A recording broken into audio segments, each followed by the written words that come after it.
What do we do now, Doc? This thing will hit any second. What do we do? Well, the first thing to do is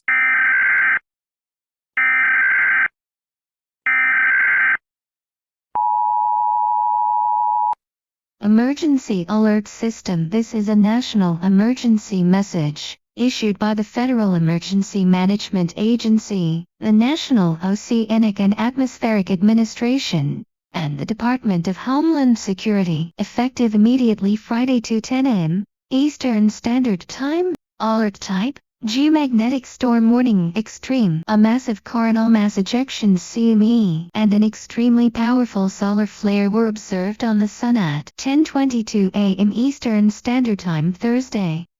The flare immediately caused disruption to radio communications and satellite operations worldwide.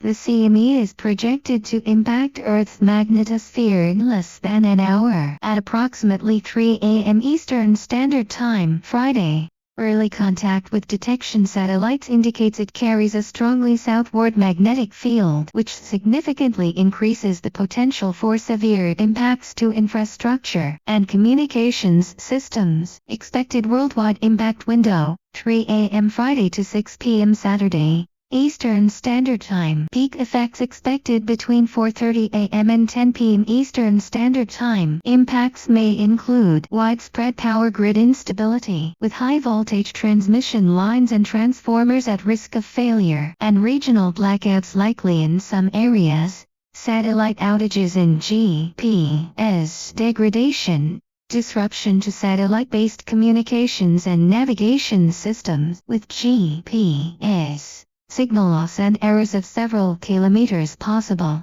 Aviation and high-frequency radio disruption. High-frequency radio blackouts at high and mid-latitude. Rerouting and grounding of most air traffic already underway. Auroral activity. Visible auroras may extend as far south as Texas, Florida, and northern Mexico.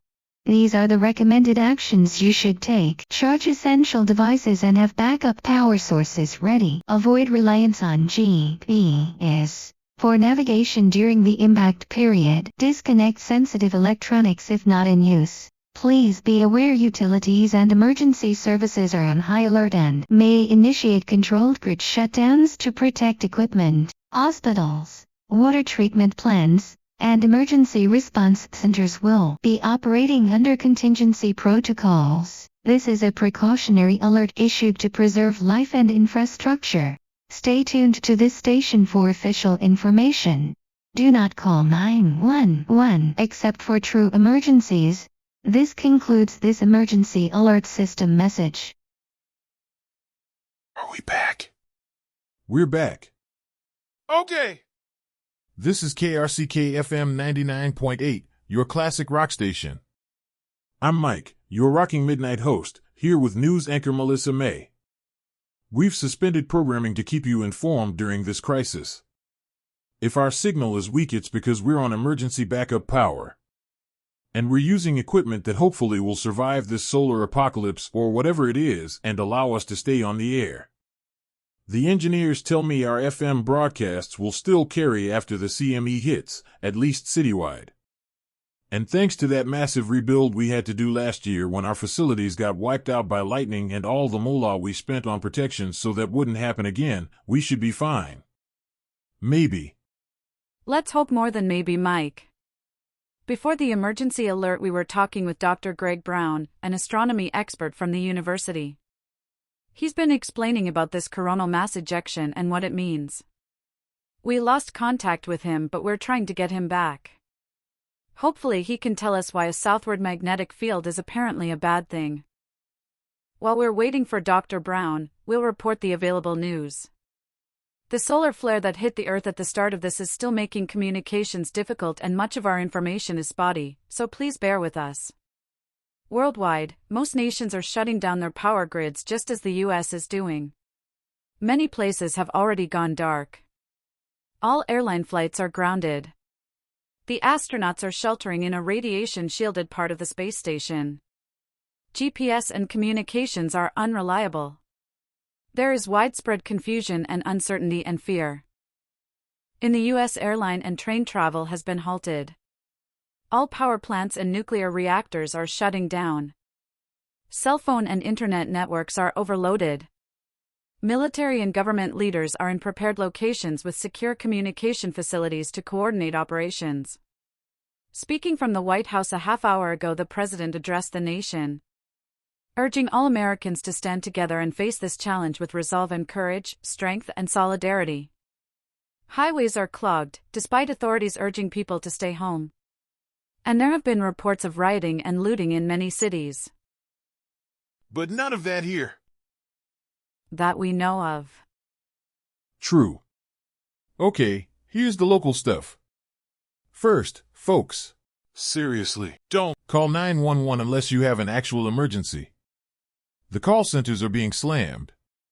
If you have questions, conspiracy theories, information, call us, call your neighbors, call FEMA. But leave 911 for the people who need it to survive. Now, the authorities are telling everyone to get home and stay there.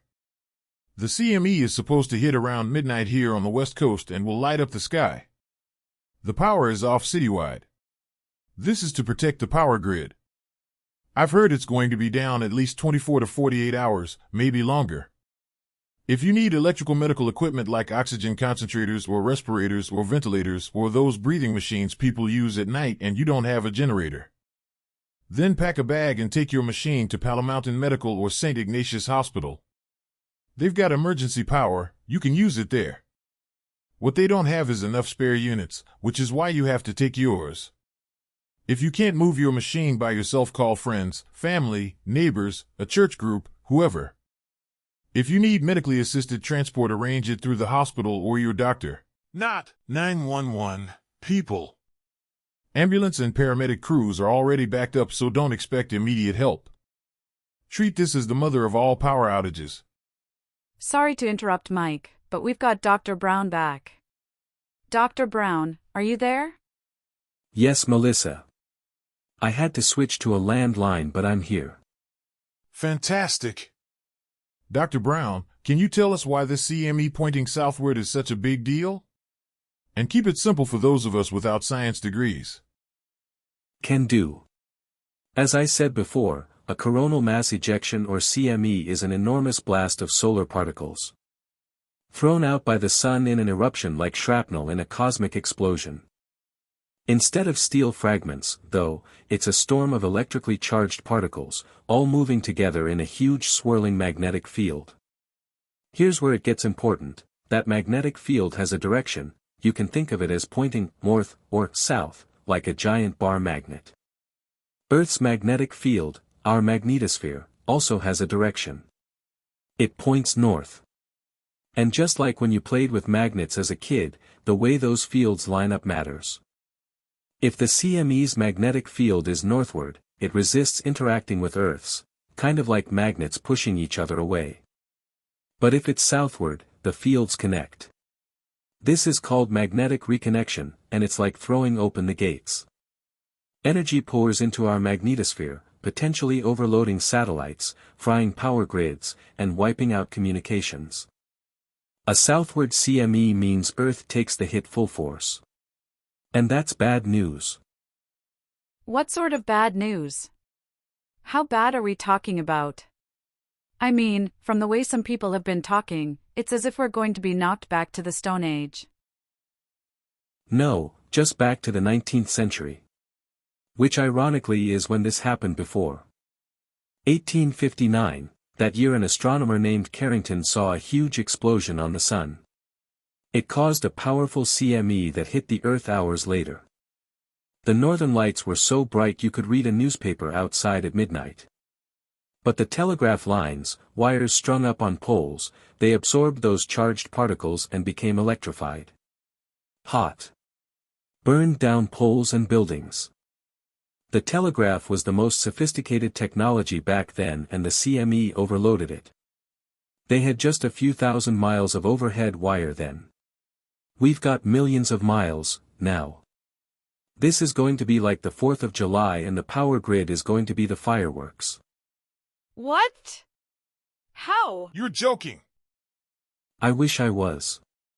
It's not so much the wires as the transformers. Those big things the size of houses on the ground. The smaller units up on poles. The power grid is going to absorb energy from the CME, funnel it into the transformers, and they'll burn out and blow up. They take months to build and the grid won't work without them. The authorities are shutting things down to protect the transformers and power generators, but I doubt that will work. And it may be months or years before many places have electricity again. My God. Why? Why haven't we been told this? The dangers of a Carrington-level CME are known, but it's like COVID. People knew a global pandemic was a danger and would be horrible. But they assumed it wouldn't happen. When it did, the public wasn't prepared. This CME is the same. And since communications have been so limited after the solar flare, getting the word out has been difficult. Okay. Well, you can get the word out now. What happens now? What do we do? Keep in mind I'm not a disaster expert. But astronomers have thought for a long time about what another Carrington event would mean, and we've come up with ideas. And also, I've been researching what to do since the last caller asked me that before the emergency alert. So here are my suggestions. First, unplug everything electrical in your house. Everything. Cables, appliances, coaxial, landline, anything electricity could flow through. If your home has old wiring, maybe disconnect at the source at the circuit board or fuse box. Fire is the big danger. And power surges could be dangerous, personally. Natural gas and water lines should be fine, they're grounded, but if your gas stove uses electric igniters you won't be able to use it. Speaking of water, get all you can, now. Bottles, buckets, your bathtub, fill up everything you can think of. Without electricity the pumps will stop working. Getting food is less essential than getting water. You can last a long time without food, but not long without water. We're not talking a few fluid ounces, I mean hundreds of gallons if you can. You'll need it. If you want to be really cautious, turn your cell phone off, put it in a plastic bag, throw a battery-powered radio in too if you have a spare, wrap the bag in several layers of aluminum foil, and put it in your unplugged microwave on a book or plate, making sure it doesn't touch the walls. The power surges from the CME shouldn't damage things through radio waves, but don't take chances. Leave it in there until the CME is over. It should be safe. People are going to want to go outside to see the lights. I understand that. And the CME won't pose a direct danger to humans. But be careful out there and make sure you're not close to power lines, chain link fences, above ground pipes or anything long and metal. You might get a lethal shock. And stay away from any power pole that has a transformer on it or near it. If those things blow they're going to send red-hot metal and boiling oil flying. It'd be better to stay inside, gather up equipment like flashlights and a radio and a fire extinguisher if you've got one just in case, and try to wait it out. And most of all, people have to understand, this may be the end of the world as we know it.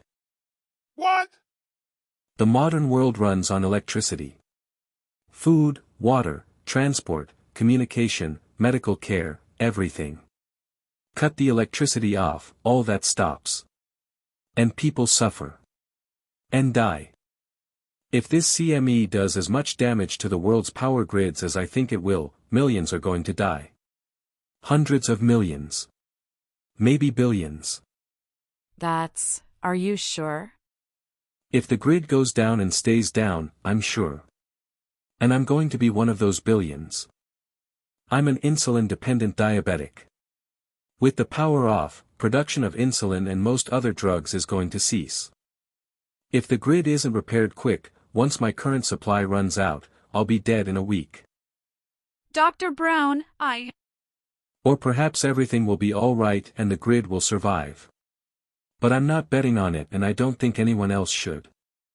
This may be the biggest disaster in human history. My husband. He's on insulin too. If what you're saying is true, then I need...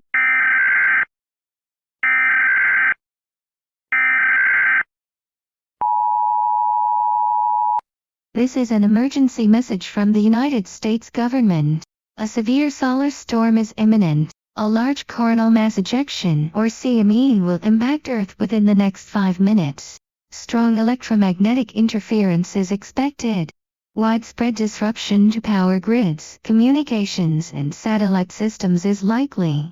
Please take the following immediate actions. Unplug electronic devices and turn off sensitive equipment. Charge phones or radios if possible.